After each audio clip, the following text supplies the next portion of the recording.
I was reading an article 2 weeks ago on a totally separate story that had nothing to do with it, where they were talking high level about espionage and the dangers of it. And one of the things that was mentioned in there was how in 2011, 2012, I want to say, check me in the comments on that. You can probably Google this. There was like 10 to 12 people working for CIA who were executed in China, right? So blatantly executed. It's talked about in news stories. My ass read it somewhere or whatever. And, I don't remember ever hearing that at the time. I don't remember hearing that a few years after it. This was like a side mention. Wasn't even on Wikipedia or something like that. I'm sure I could find it there if I really went and looked. But like, well, Joe found it there. 2010 to 2012 killing of CIA sources in China.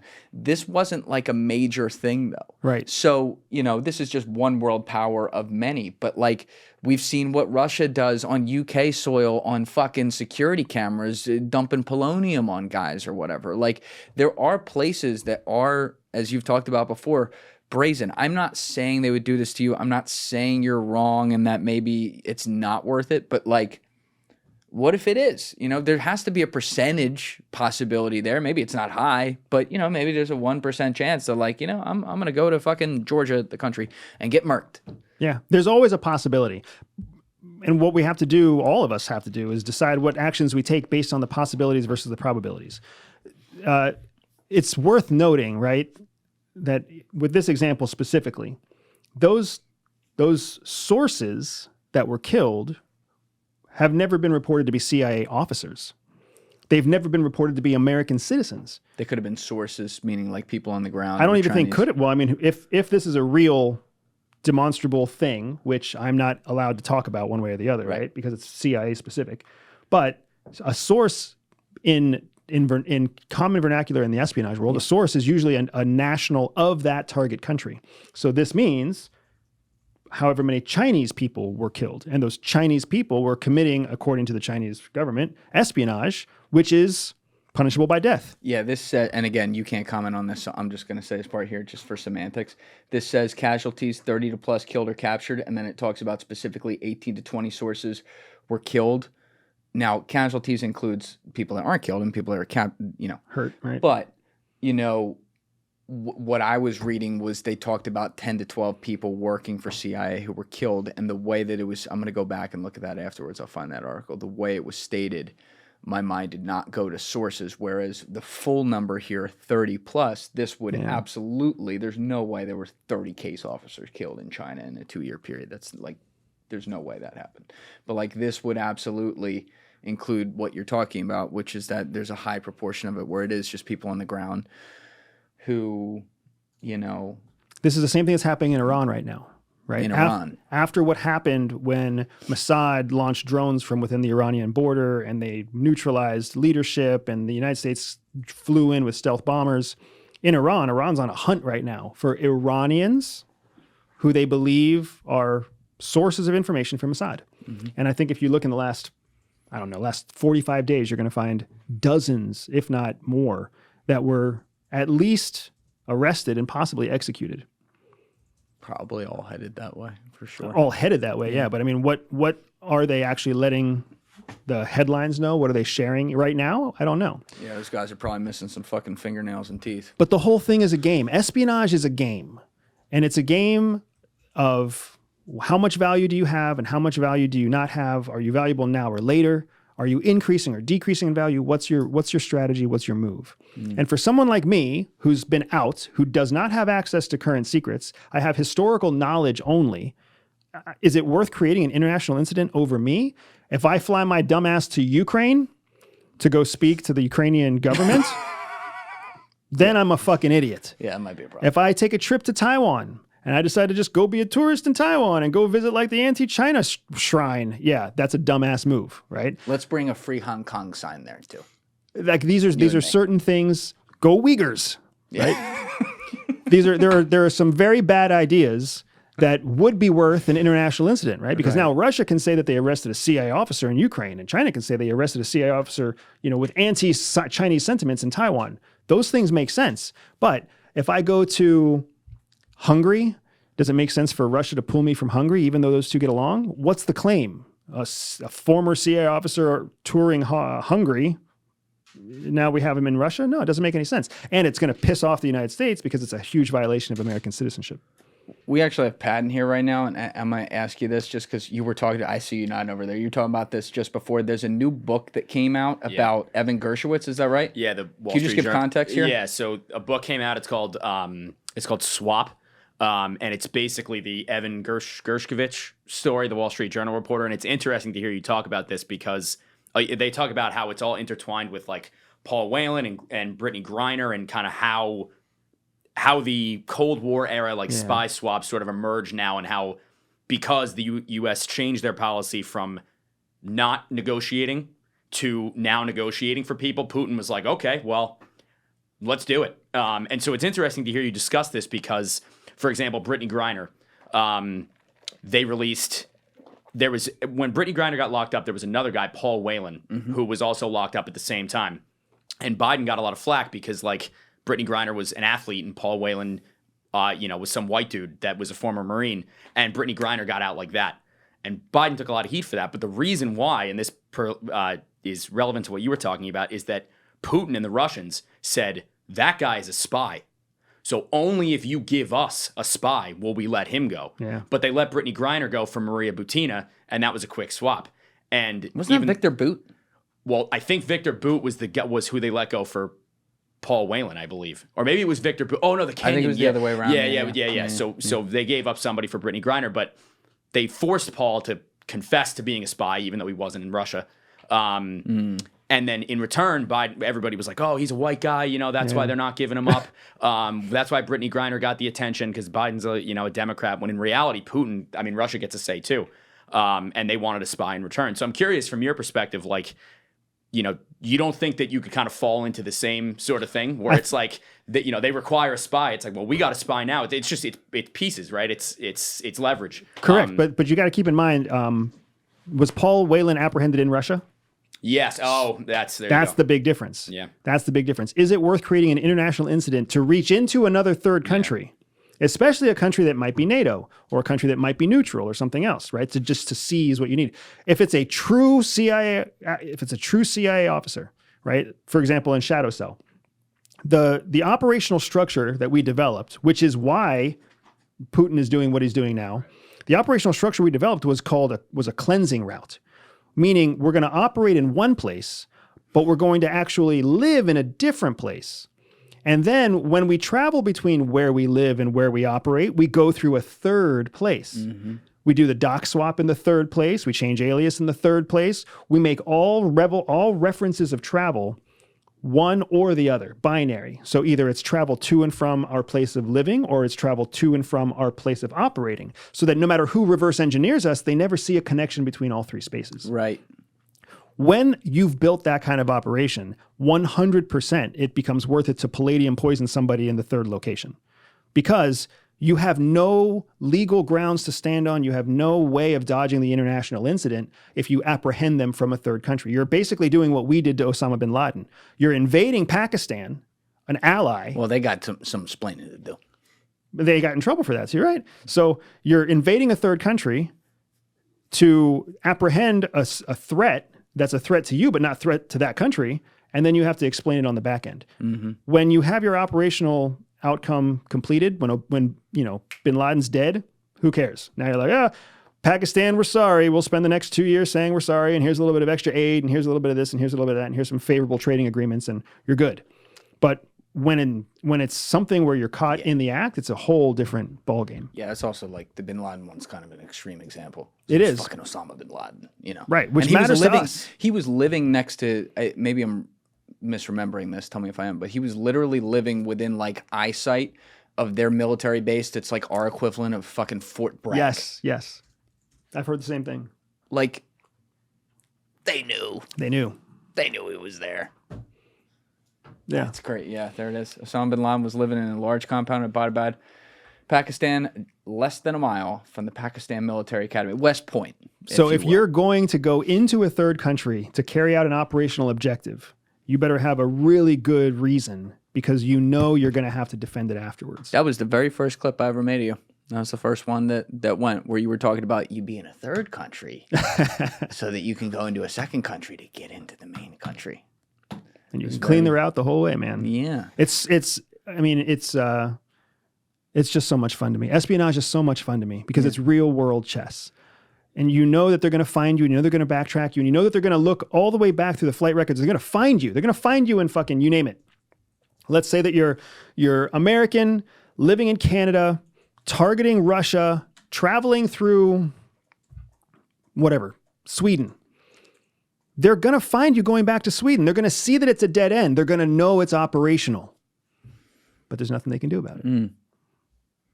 What happened in that last mission at the farm? Because like you said, you were saying this a while ago, but you went through the entire thing. Every part of CIA training, surveillance, detection, regular surveillance, going into a city, doing all the stories you've told in the past. And then something happened on the last one that then eventually led to someone on the board not liking you and stopping you from being a full case officer. Yeah. So in one of the final exercises, you have what's known as a multi-meeting exercise where you develop the full life cycle of a target source. Mm-hmm. So whereas other exercises are different lifespans, or they're like segments of the lifespan of an asset development case, this one was a full lifespan, so from beginning to end. And shortly, like right towards the end of the actual developmental cycle, you're supposed to learn how to pitch and recruit and start setting up clandestine meetings with a target. And clandestine meetings are different than public meetings, and there's all sorts of tradecraft stuff in there that we can talk about. But in that meeting, in that session, I let my target take control of when and how we would meet, which is a clear violation of who's in control of the relationship. But at the time, I was so excited because I thought I was like nailing it. Just like anybody who's ever been excited because they thought they were doing a good job and then they fucked up at the end. I thought I was doing a good job. And then as we were kind of agreeing to the terms of our relationship, I let him take control of when and where we were going to meet next. Because he's not a real asset, he's a role player. As a role player, he could take that back to the other role players and say, my guy fucked up. Here's what he did wrong. And then to teach me the mistake that I made, they set up an apprehension and an interrogation for me. So when I went to the next meeting, I was essentially arrested in character, and then I was interrogated in character by my own teachers, by my own staff. It's kind of strange to think about. I don't know, this one was different than other stories, like when they literally drop you in a city and yes, there are role players, but you're running from them, and so you literally really have to steal things out of real stores, like it's real. Right. Whereas this one, the person is a trainer who has to put on an Academy Award-winning performance to make this real enough for you to feel like you're actually playing the psychological game. Like, it's a very strange thing. It's a strange thing, but you also have to remember that we live in a false reality the whole time we're at the farm. We have no access to the outside world. The outside world has no access to us. The only time we exist in the outside world is when we get a pass to leave the base where the farm is held, or when we literally carry out an exercise outside of the borders of that base, when we go into a downtown city area to meet somebody in a coffee shop. But it's not like we're going to have a conversation with the barista or meet somebody new on the walk, because we're running a surveillance detection route the whole way there. We're running a surveillance detection route the whole way back. So we're never leaving our bubble of reality. So it's the weirdest thing to admit to. When you go into a contrived space for about 14 days, you're kind of chuckling under your breath, like, oh, this is so cheesy. Like, look at the bad tape player news broadcast that they're playing, and they've played that same news broadcast for the last 20 years, and look at how cheesy it is. And here's like the fifth time that we're reading a newspaper that's just printed out of the printer in the office, and all these fake incoming sources of information, and you're like, oh, this is kind of like cheesy. For about 14 days, that shit's cheesy. For 14 days? It's about 14 seconds when you took us in that fucking warehouse. That was never cheesy. Because you start to adapt to the reality that you're in. So after 14 days of, you eat at the cafeteria, you do this, you do that, whatever else, you've still got months of training ahead of you. So by the time you're 4 months in, the fucking newspaper is the printout from the office. I see what you're saying. And the bad tracking that's happening on the tape player is the real news story from today. And it's all anybody talks about. And everything that you're doing inside your station, inside your studio, inside your peer group, it's all so real. So when an instructor pulls you into a classroom to interrogate you, it's fucking real. It is so strange, man. But you've had the experience now to know, like, you knew you weren't going to get hurt.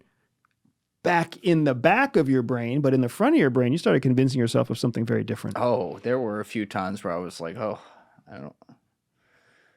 not sure what we signed up for here. I didn't know they were coming up. We'll talk about it later. I don't want to get into this now. But for example, when they were coming over to check the pulse on the fingers, which, I didn't know that was like a thing.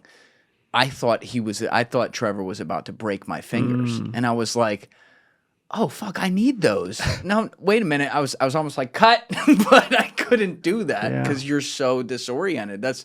Maybe that's different, like when you're being kidnapped right away or whatever, but now that you explain it, I'm almost surprised it would take 14 days just to kind of get yourself immersed, believing that atmosphere, because the human mind, to your point, does adapt quickly to surroundings. It's about how it's resourced, right? When you are well-resourced, and we were all very well-resourced. Remember, we were going into multiple months of training, and in those multiple months of training, we're exhausted by the end, and we're cracking by like the last 30 to 45 days, but they need us to make it through hundreds of days of training. So we come in well-resourced, and for the first few months, you stay well-resourced. You get full nights of rest, you get really good meals, you get, you're taught academically something in a classroom that you can adapt to, you can take on, you can practice. So you're kind of like walking, or you're, crawling before you can walk, so that you have enough energy barely to run at the end. Right. That's why for 14 days we were fine, because we were well-resourced. We knew enough. We could still remember what happened 5 days ago. We still knew that there was a new movie coming out. By month 4, you have no fucking idea what the new movies are that are coming out. You don't even know that there are movies out, because there are no movies that get advertised on the internal CCTV. And how was it? 4 months total? It's many months. It's a classified number. It's a classified number, so I can't share it, but there's all sorts of easy Google searches you can do that will tell you what's popular. It's so funny that like people at home can now go Google that, but you just can't say it right Well, what I love is that I promise you CIA is going to be watching this. They're going to watch all the promo stuff for the book. Yeah. And they're going to literally hear you say, like you said earlier, I've been talking to you for a long time and you've never explained these details. Like, fucking there you go, CIA. I told you I wasn't doing it. I was paid to say that. I just want to point that out. Gave me $1,200 and I accepted. There's the bus. And I work for Russia. Just kidding. Don't ever air that. Don't air that too far, because that'll be taken out of context real fast. But either way. For Russia. So you got in, when you get to this last one, you've been immersed into it for however fucking long you were. And you describe it. You were feeling really good about yourself. You felt like, I'm in control. This guy's doing exactly what I want. And then, the air gets sucked out because, like you said, they end up abducting you and taking you back for interrogation. And it was like, you describe it in a way in your book that's almost like, you're like, fuck, like just got the wind knocked out of you. And there's nothing else after this. Were you thinking to yourself at the end of that interrogation, like, oh my God, they're not going to let me be a case officer now? There was a big piece of me that was thinking that as time passed, as like hours turned to days, that became the stronger thought. But if the closest thing I can compare it to is anybody who's ever been on the cusp in college between making it or not making it to the next year, passing or not passing a class, and you're like, did I get that C minus or did I get that B plus? Did I hit the score that I needed, or am I fucked? That's really what it felt like. I was like, okay, I fucked up. I know I fucked up. I know this is bad, but is this like D minus bad, or is this like C plus bad? How bad is this? Because I don't know, because it's all subjective to the fucking the instructors. And I know that if enough instructors like me, they're going to make it more C plus. And if enough instructors don't like me, they're going to make it fucking D minus, right? So I don't know where I land right now on this pivotal, massive exercise that was worth the majority of my, of my college grade, if you will. So it's super, super parallel to what we've all experienced in college. And that's where I sat. Like, am I about to graduate, or do I have to do summer school? Except there is no summer school. So am I about to graduate, or am I about to spend the rest of my life without a degree? Where is Jihi in the program during all this? She became a targeter. So what's her track? She aced everything. Yeah. Jihi was a superstar, and she's She's smart enough not to appear on the internet very often. That's how smart she is, right? So case officer training is probably 4 times longer than any other training that happens at the agency. Longer than analyst training, linguist training, staff operations training, tech training, anything. Because there's so much of it that goes into keeping you secure, keeping your assets secure, keeping the information secure, and then how to operate in different environments. So Jihi went through her training course months before, or she started her training course while I was still at the farm and finished months before I was done. But you guys came in at the same time. Okay. We started so it's at just the a same totally time. different track. Correct. Totally different parallel What's she track. under again? She's a targeter. Yeah, but is that under another subcategory, or is it literally a category just called targeting? Targeting, exactly. So under the National Clandestine Service, which is now known as the Director of Operations, you have multiple title tracks underneath there. There's special skills officers. Those are kind of your paramilitary guys, as well as some other various special skills like doctors. Then you have your targeters. You have your mission planners, which are called staff operations officers. You have your tech ops officers. You have your logistics officers. You have your budget and finance officers. You have your targeting officers. So all of them fall under the clandestine services, and they all have their own different training tracks underneath, with the idea being that once you kind of finish your training track, you're able to all play nicely together in the real world. But like what a budget and finance officer does in the real world is completely different than what a targeter does in the real world. Of course. So you're under you were at the farm to be under the case officer part, and then they come out to you at the end and say, board didn't pass you. Yep. So you go back, like it's the walk of shame, dude. It's a horrible feeling because everybody else there is passing. By the time you get to the end, the real riffraff get cut about halfway through. The people who really can't keep up get cut at what's called the first round of murder boards halfway through. So the second half, everybody's close, everybody's friends, everybody can do the tasks. It's just whether or not you meet the subjective desire of people wanting to work with you. And just like you said, like, I'm kind of a dick. People don't want to work with me. So I'm not surprised they got cut at the end in hindsight. But at the time, I thought I was pretty shit hot. So I get cut, and it's the walk of shame. I call Jihi, and I tell her what happened, and she's like, I can't believe that happened. In my group, in my classroom, only one other person got cut out of the, say, 25 of us that were there. And he was so devastated, he just walked into the woods and didn't come back. He took a bottle of scotch and a fat cigar and walked into the woods. like at the farm. At the farm. And the fucking security people had to go find him after he didn't show up for like the rest of that day or the next morning's check-in or in it. And he wasn't in his hotel room because we all live in like this mock hotel room. He just walked off the fucking campus and then was deemed like, what's the word I'm looking for? Psychologically unfit. Unfit for retention. Yeah. I don't think they use the word psychologically, but unfit for retention. So they took him out of the NCS and they were like, hey, would you rather do something else in the agency? Like, would you rather make fake passports or be a courier or something like that? And he was like, I'm fucking done with this. And he left. And he went and created an incredible life for himself as like he goes back and forth between Miami and Paris, putting together these badass nightclub parties. And So he works for fucking Diddy. there you go. You're telling me this was a CIA operation? I feel like he made a better choice than I did because he's been making a lot more money for a much longer time. I wish we had that on camera. Wow. Yeah. Gio was a little shocked by that one. I do. All right. That's a rabbit hole. I feel like that was staged. I feel like he walked off into the woods. So they're like, oh, Jimmy's crazy. And they go in. They're like, son, you ready to work for the real agency now? And it's Diddy like, yeah, get over here, boy. Back in the day. Yeah. Back in 2007. You boy.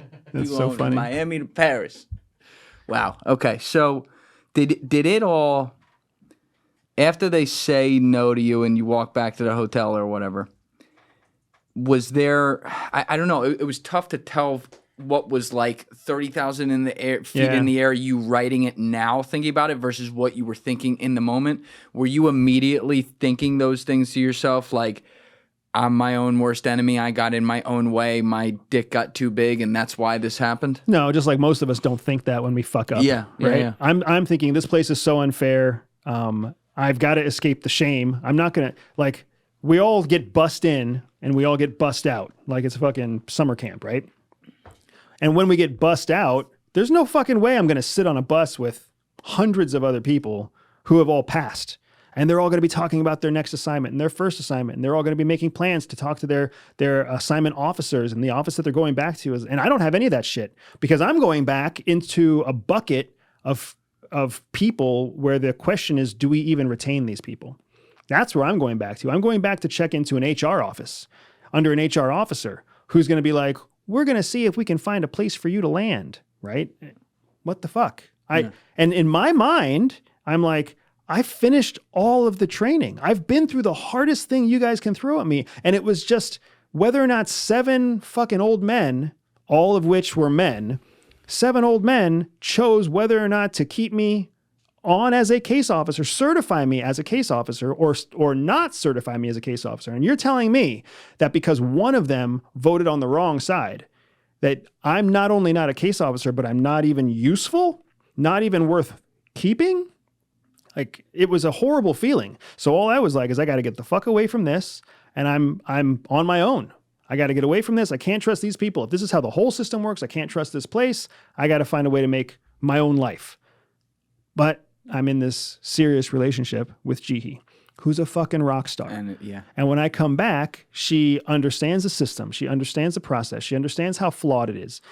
I take this long kind of minute to not go back to CIA. They're smart enough to grant us an extended leave after we finish the farm. They give us 60 days off. And they're like, you have 60 days off to kind of prepare yourself for your next assignment, or to, get over your fucking hissy fit when you don't make it. And that's exactly what I did for my 60 days. And Jihi was just there with me every step of the way, supporting me one way or the other. And I just, at the end of those 60 days, I was like, if I do anything else, if I go work for Booz Allen Hamilton, if I go be a barista, if I go do something else, I'm going away from Jihi. So I might as well go sit in that little pool at the HR office and see what shit job I get.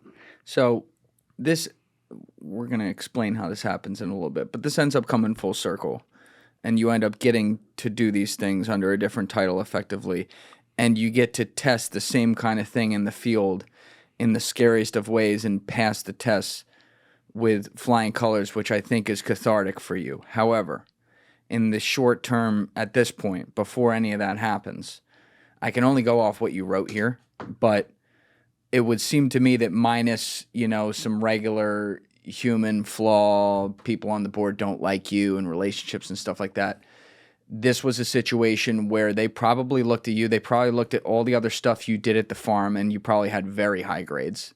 They looked at you physically and said, this dude can pass as every race known to man, including, like, if I pulled your eyeballs a little bit, Asian. Like, you could do literally anything. Like, you got a lot of the right emotions, the anxieties, all of it. Like, you're like almost an IVF test tube, like, genetic baby of what they would look for in a case officer. But there's one thing that's a problem, and that is you had a high probability of being a star on that wall. Because you didn't follow orders. You were a cowboy, and when you wanted to do something, you would do it and just go 1,000 miles an hour, and it cost you on the last drill. And they're like, well, that might cost them in the field. So in some ways, that could have been it. Do you think that could be an explanation? I absolutely do, but it took me a long time to come to any explanation where CIA was acting in my best interest. Right. Just like every American out there, it's gonna take a minute before you stop to realize that CIA might be acting in your best interest, right? So that was the same thing that I had. The benefit that I had is that I had my wife, who was my girlfriend or fiance very shortly thereafter, was a true believer. She still is a true believer. True believer, right? Where she still looks at CIA and she still feels more like pity than she feels outrage. And she still looks at CIA and she sees more honor than she sees frustration, right? She is very much. So she doesn't like JFK. JFK? Oh, I get you now. Oh, it took a minute. Yeah. Took a minute. I don't know. My wife. We're going to have to ask her. Yeah, you're going to have to ask her. But my point with all that is just she planted that seed and she kind of kept trying to fertilize it for a long time. Like, they did you a favor. Especially when we found out what my assignment would have been had I graduated. If I would have graduated and certified, they would have sent me immediately to a war zone, to your exact point. And then because they didn't, I ended up getting sent into Africa instead. Because as silly as this is, Africa is where you send all your trouble children because nobody cares about what happens in Africa. There's not a lot of money in Africa. No matter how much you screw up, you can't really make a big splash in most of Africa, right? They're not going to send me to the sweet places in Nigeria. They'll send me to some shithole place somewhere else. So I end up supporting, just like to your exact point, he's got all the makings, he's got all the physical attributes, he's got the scores, he understands the skills. He's just not a case officer. Well, once you're not among case officers, all of a sudden having all the same skills as a case officer without the title becomes a big advantage. So they put you at SOO. So can you explain, like, because the way I think a lot of this had to get skipped over in the book because you had to get to the gist of the story. Correct. So let's get to some of the things that aren't in the book here. When you become an SOO, the way you described it, this was one of those buckets you talked about a few minutes ago. It's like you are all the mission support. You very often are working from Langley and you're working with all the case officers in the field, and you don't go into the field a lot. But you ended up coming up with some ideas that then led to them being like, oh, yeah, put this dude in the field. And that doesn't happen often for It doesn't SOOs? happen often, correct. So a SOO is called a Staff Operations Officer. So the official term for case officer is actually called Operations Officer, OO. Case officer is really just the more common term outside of CIA. Inside of CIA, you're called an Ops Officer, OO. A staff operations officer is essentially the staff support to operations officers. You're supposed to know everything that they know, understand their needs, and then essentially look around corners to make sure they get what they need before they ask for it. So you're getting them money before they ask for it. You're getting them alias stocks before they ask for it. You're anticipating all of their needs because you know what they're going to need, but you're not a direct competitor career-wise because you're not out there doing the job. So they make me a staff operations officer because the board, the staff operations officer board, different than the case officer board, the SOO board understood that I was a shoo-in for a staff operations officer. I could speak the lingo. All of the next generation of case officers were coming out of my class. So they already knew that I was going to know more than half of them. So they're like, this guy is a shoo-in. Let's just set him up there. And I did a good job because they were from my class. They knew I was good at what I did. They listened to me. I trusted them. I wanted to keep them safe. I only hated the leadership. I didn't have any problem with the men and women who were out there doing the job. So I poured myself into helping them and kind of pissing off everybody who was a leadership above me. And one of the things that people don't know about CIA is there's often pressure back and forth between what people want and need in the field and what headquarters wants to give them. The field needs money. Headquarters doesn't want to give you money. They want to retain their money so they can make what if somebody else needs it later on. Right. They need new docs. Well, how are we going to get you those docs? And what's the logistical headache and blah, blah, blah, blah, blah. So there's this weird sort of push and pull. There's like a conflict between the field and headquarters all the time. And I was sitting on the headquarters side supporting the field. So anybody who worked with me didn't have that pressure because I would fight that fight for them. That made me a well-liked SOO in the field, but not well-liked at headquarters. And I didn't really care for a long time. So I had success because I would make sure that my case officers got what they needed. That success in the field speaks more than your reputation at Langley for a few years. So I ended up having a lot of operations that came my way where I got to exercise my skills and exercise my knowledge and exercise my relationships across human trafficking, counterproliferation, counterterrorism, money smuggling, like all the bad shit. But I never got to do anything that was high profile or high threat because leadership couldn't trust me. On the other side of this, my wife is doing the exact opposite. She's getting all the high profile, all the high sensitive operations that a targeter can get because the leadership trusted her through and through. And targeters were carved out so they really couldn't talk directly to the case officer. So they would send dossiers and they would send targeting packages, and leaders would decide whether targeting packages are kinetically acted upon or targets of intelligence. And then the case officer would be told what to do from there. But the targeter was cut out of it. So she had this dream job for her of living in a skiff, in a larger skiff, in a larger skiff, in a contained building, and never being bothered, right? Outside of people. She's got to form patterns all day. All day. Find patterns, form patterns, and push information out. And she loved it. And that was a job that was really, I don't know if the right word is invented, but it metamorphosized post 9/11. Correct. Before 9/11, it didn't really exist. You know, minus the technology that we have now, or even then that we didn't have pre 9/11, why wouldn't a job like that, which is basically, to put it at a high level, and correct me if I'm wrong here, it's like taking a lot of data and making sense of it. Why wouldn't that exist? Like, why didn't that exist pre 9/11? Because it's very expensive. Hiring a person whose job is just to create 25-page targeting packages like they do in the movies, right? Here's the person's favorite drink. Here's where they hang out. Here's where they went to college. Here's their second roommate and what their roommate did. Like, those packages prior to 9/11 were unnecessary. They're very, very expensive. They're very slow. And then even though you might build a package on a person, that's not the same thing as having somebody successfully recruit the person. It just gives them a benefit for the first meeting. After 9/11, Congress came in and basically said, hey, CIA and FBI, you guys fucked up. We're going to create the DNI. We're going to flood the DNI with money. And the DNI's responsibility is to staff you guys up to like 300% your current size. Well, now they're flush with money, flush with billets to hire people. And this idea that was an idea for the previous director, hey, let's create these operational support professions. All of a sudden that idea took off and got funded. So now professional targeters didn't ever exist. They were something that kind of accidentally happened. Well, now my wife became one of the first professionally cultivated targeters, and they've gone on to be very successful since, because CI continues to be well-funded until what I've most recently read about Tulsi Gabbard, but they continue to be pretty well-funded, and it became worth it because the success rate when a case officer targets a target with a targeting package, the success rate is it's multiple echelons higher than when they just wing it and go shake hands at a diplomatic event.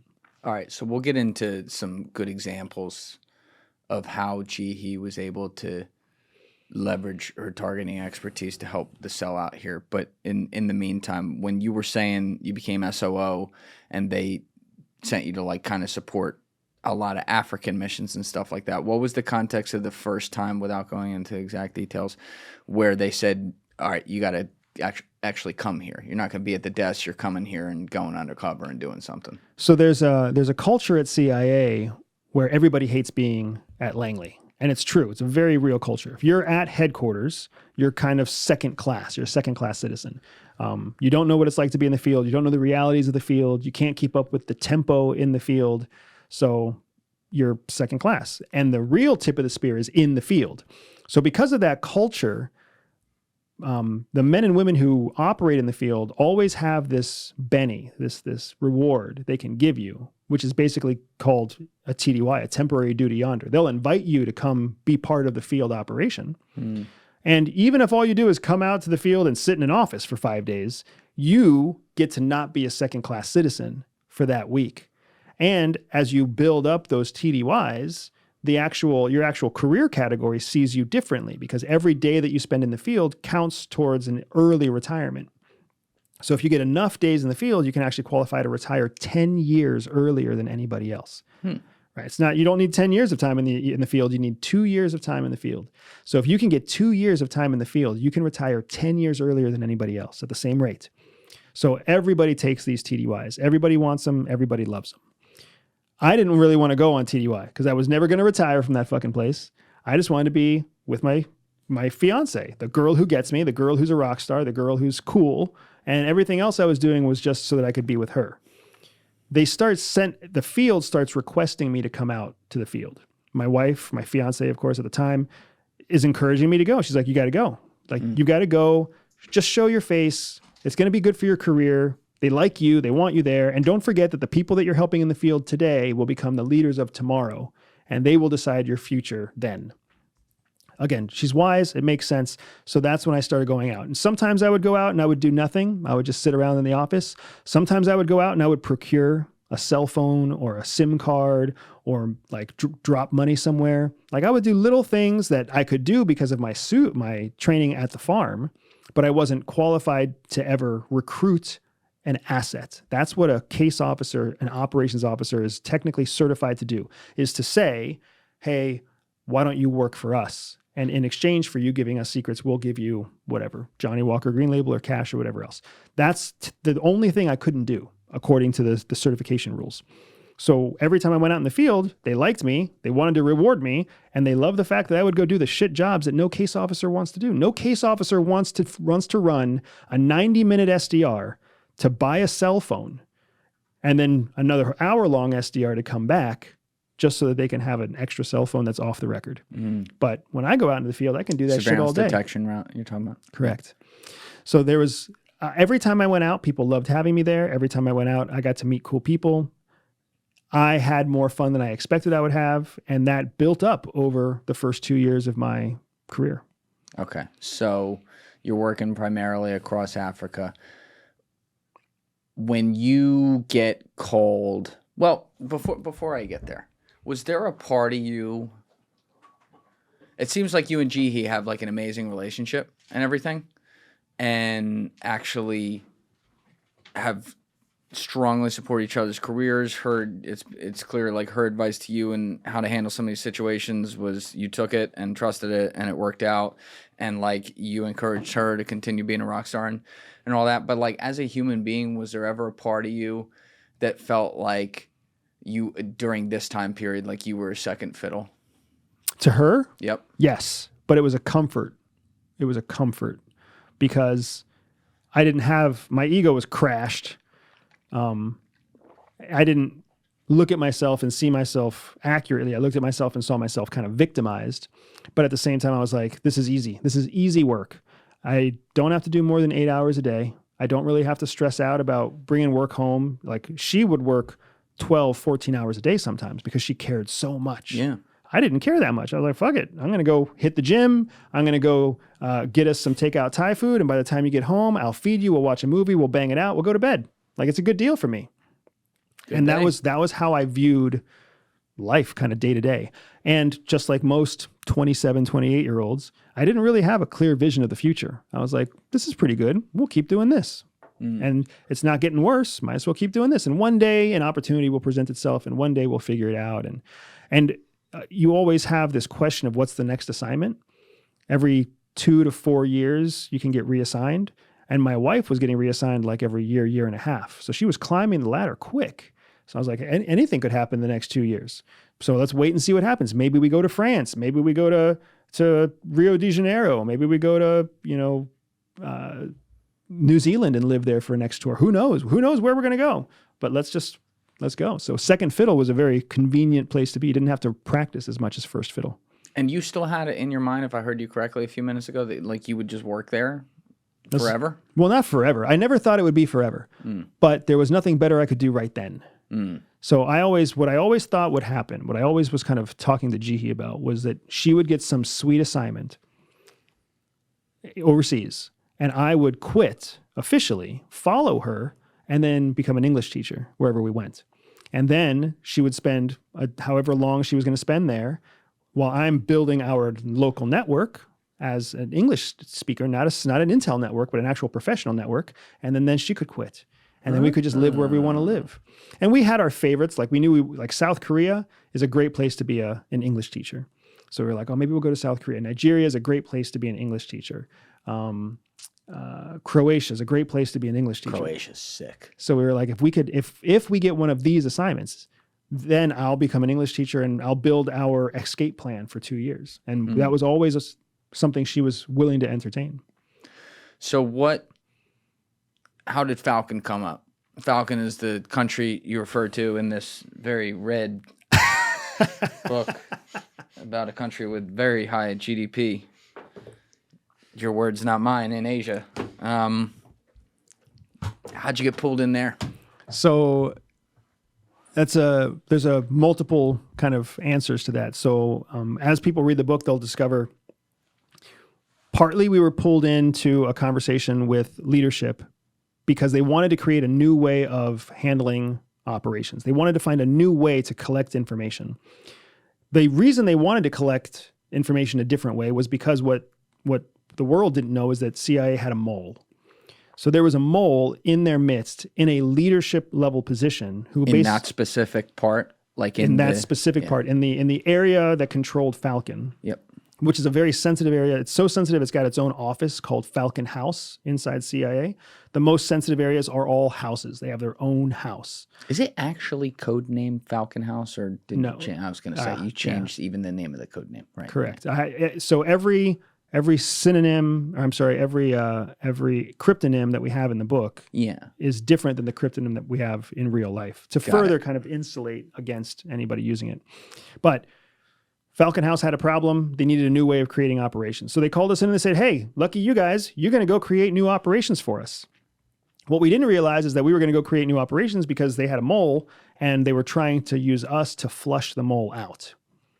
Because if we started creating new operations, the mole would want access to our operations, and then that would make the mole make some kind of mistake that they would be able to catch, snare, and use as part of a case. And this is just one mole that you guys knew existed, but hypothetically, there's There could other have been moles several. in other, not even just here, but in other types of houses that exist at all times that you don't even know about. Absolutely. We have a rule of thumb at CIA that every time you find one mole, you have to assume that there's 4 others. So that there's 5 at any given time. And that's what kind of inspires us to keep up the hunt. Always be looking over your shoulder, always be speculative, always be suspicious, always be thinking that if you found one, that's proof there's more. But you can't ever trust anyone doing that. Anyone to your left or right, whether they've been in gunfights with you or not. You have to assume anyone, including the people around you, have to assume you could be a mole for somebody. And that's the culture at CIA. You don't trust anyone. You don't trust anyone to back your career up. You don't trust anyone to back you up in the field. You don't trust anyone not to be a double agent. You are always kind of watching and thinking, what have they done most recently? Is there a change in their behavior? What could explain the change that I see? But you're always suspicious. And even at the end of all of this effort, just like you were saying earlier, one of our closest friends was skeptical of us.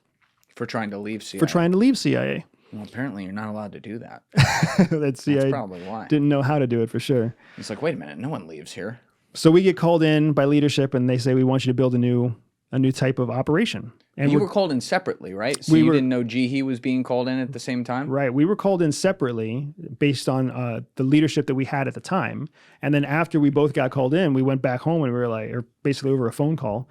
And we found out that we had both had the same conversation at almost the same time by our 2 different supervisors. Now, even though you both work for CIA, you felt that wasn't something that is classified specifically for either of you to share that?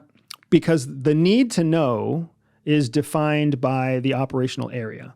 So when we were briefed and said, hey, we want to bring you to Falcon House, that's not classified information about Falcon House. So we can go back to each other and say, I just got offered a job at Falcon House, because we're not divulging anything sensitive to each other. Mm. What we didn't expect is that we were both going to go back and have been offered jobs at the same time.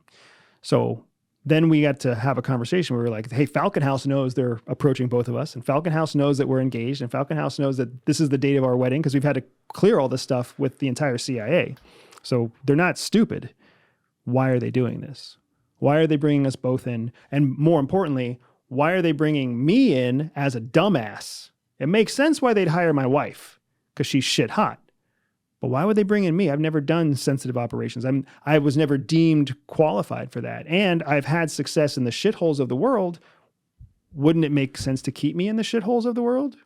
Does this change your title too, technically, when you do that? So you're not an SOO anymore? No, it kind of cements the title, because the positions that are created are positions defined by title. So what Falcon House did is they basically created a whole new title, a whole new operation that was staffed with a SOO and staffed with a targeter. So where did they call you from? Like, take me there that day, where they're like, you got to show up over here to this thing. So every office, CIA has 2 buildings. Each building has, I think, 7 floors. There might only be 6 floors in the new headquarters building, not counting basement floors. Al-Qaeda might be watching this, bro. Come on. Well, they can also see that on Google Maps. But there's 2 buildings and there's multiple floors. And depending on where you're assigned geographically, you sit in a different floor in a different part of the different buildings. We communicate with each other all day through a encrypted messaging system that lives on our computers. It's not that different from like WhatsApp or Signal. It's just on your computer. And then you communicate all day to anybody who who is on the same index for CIA as you are. So if you need to talk to somebody in a different office, you just look up their name and you talk to them. It's no problem. But that's also how we get most of our alerts. We have emails, and emails are official correspondence, but messages are how we tell each other where to go. So about the same time as Jihi, I get a message on my instant messenger device tool that says, hey, you've been scheduled for an appointment with our group chief, which is on the same floor in the same office, just the bigger office down the hallway at whatever, 2:00 in the afternoon. I don't remember the time.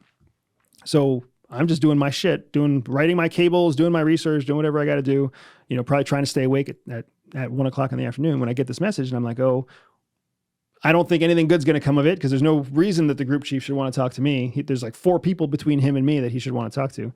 But I get the message at 2:00. I'm outside of his office. I probably wait 15 or 20 minutes because he's not going to talk to me right away because they're dicks that way.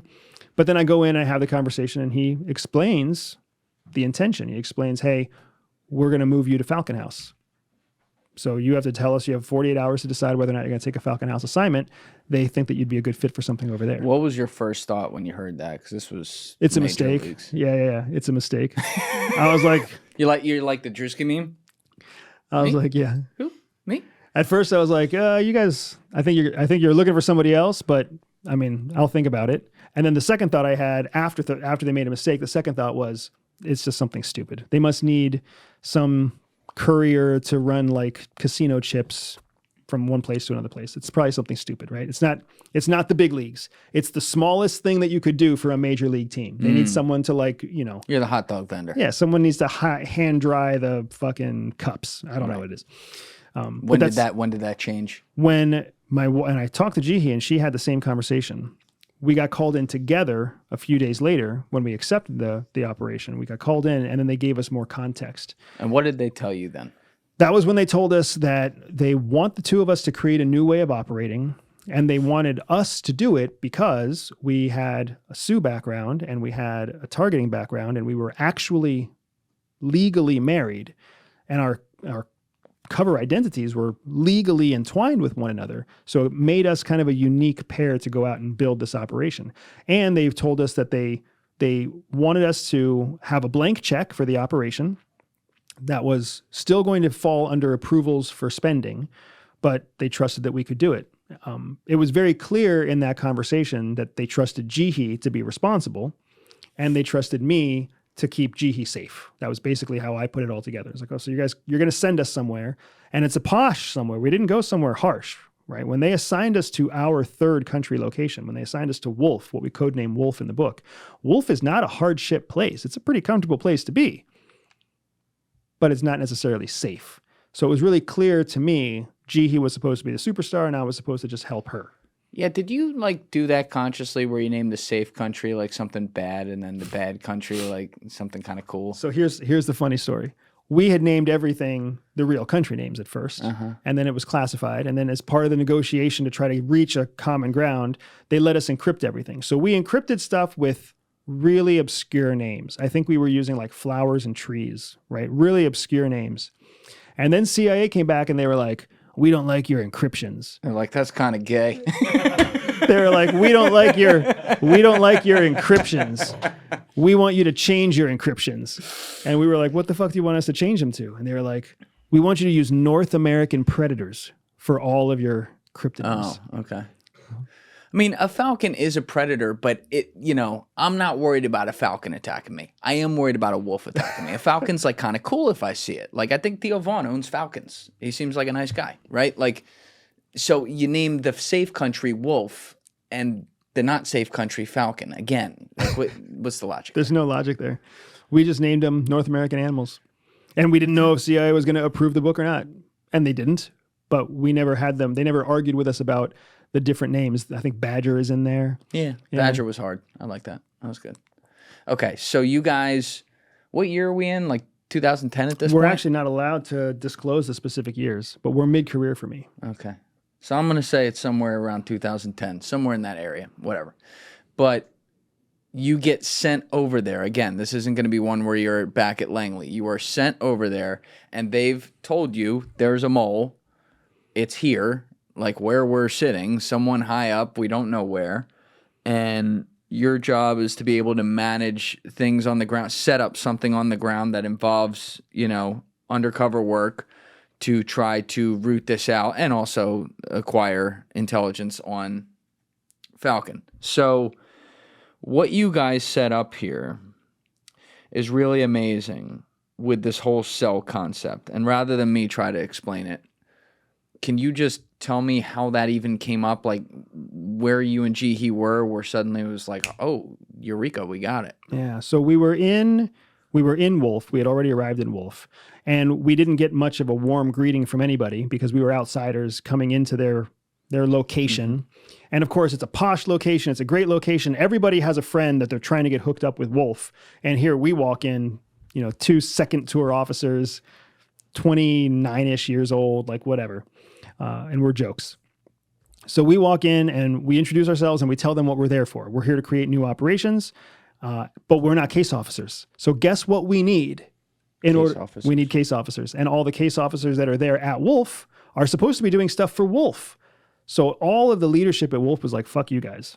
You can't take our case officers off of our tasks to bring them into your fantasy. It's kind of weird that CIA would just like kind of send you, and no pun intended, into like the Wolf's Den here and be like, yeah, just, talk with people there, figure it out, like make a team. And they're looking at you. They're like, you guys aren't case officers. Like you're in a different lane anyway. So right. What does that lane have to do with us? And you would think that that's silly, but that's actually how a lot of CIA works. Like the left hand doesn't talk to the right hand. Remember how we were talking about the conflict between headquarters and the field? Yep. To headquarters, it makes sense. We're headquarters. We're sending you to the field to do this important thing. The field is going to follow our orders. And then you get to the field and the field's like, headquarters has got their head up their ass. We're not helping you. So we get there and we can't get support from leadership. So my wife starts doing everything she can to support local Wolf operations, to build a good reputation there.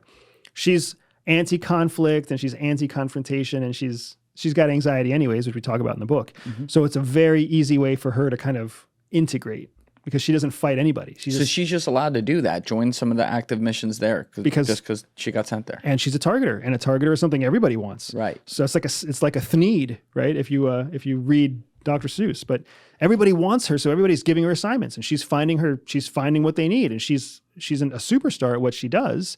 So she's having this excellent success, and she's winning this excellent reputation. Meanwhile, I'm sitting there, and I'm just kind of like, well, what can I do? What can I do? And one middle-ranking case officer, a guy named James in the book. Yep. James finds out about us, and James actually has experience working against Falcon. He's the only one in all of Wolf that has experience working against Falcon. And he starts to talk to us about why we're there. And we explain, hey, Falcon House picked us up, and we're out here to build new operations against Falcon. And he's like, that's pretty cool. And then he tells us some of his experience working against Falcon. And he's like, the hardest part is the bureaucracy. You got to go through 5 lanes of approval before you fucking talk to a guy. And we tell him that our charter is actually the opposite of that. We don't have to tell anybody what we're doing. And we have a blank check. And then he just gets excited because he is an aggressive officer that wants to go after that country anyways. And he's senior enough that he's like, why don't we just try a couple of things and we won't tell management until after it's successful. So he can just make that kind of call. Anybody can make that kind of call, but you have to have wasta, what we call wasta. Wasta is the Arabic word for influence. If you have a few tours under your belt, you don't mind going toe-to-toe with leadership because leadership also most likely has the same amount of tours as you do, or they've worked with you in the past. And James is Falcon House. He's come from Falcon House himself. So the leadership at Wolf knows that he's got connections and he's a pretty shit-hot officer on his own. So when he gives us a little bit of leeway, we're like, let's do it. So we put together a little package. We do some initial research. We send him out to find somebody. And it clicks and it works. We save one of his cases. He brings it back to Wolf leadership and he's like, hey, these guys are onto something. They just made a case that headquarters was going to close. They just made it active again. Was this the bridge guy? Correct. Okay, so can you just give the context on him and where he was situated such that James thought he had already kind of let him dry? Yeah, so CIA can only collect intelligence based off of priorities that are set by, at the time, the DNI. So the DNI says, I want information about this, And if you have a case, you have to basically say, hey, this case is producing, lines 7, 12, 28, and 200 of what the DNI wants. Bridge was this engineer from a third country, a non-Falcon country, but he was this engineer who was helping the Falcon national government create military technology, steal military technology essentially from the United States. So he's kind of the middleman helping them get information from the US. The problem is that what he was stealing from the US already knew was being stolen. So according to the lines on the DNI, Bridge had no value. He wasn't giving secrets that we didn't already know about, so they couldn't approve, CIA technically couldn't approve James to keep meeting with Bridge because there's no new information that's coming out of it. Thank you guys for checking out this clip. If you haven't already subscribed, please subscribe and hit the like button on this video. It is a huge, huge help. And if you'd like to check out this clip's full podcast episode, that link is in the description below or right here. And finally, you can follow me on Instagram and X by using the links in my description below.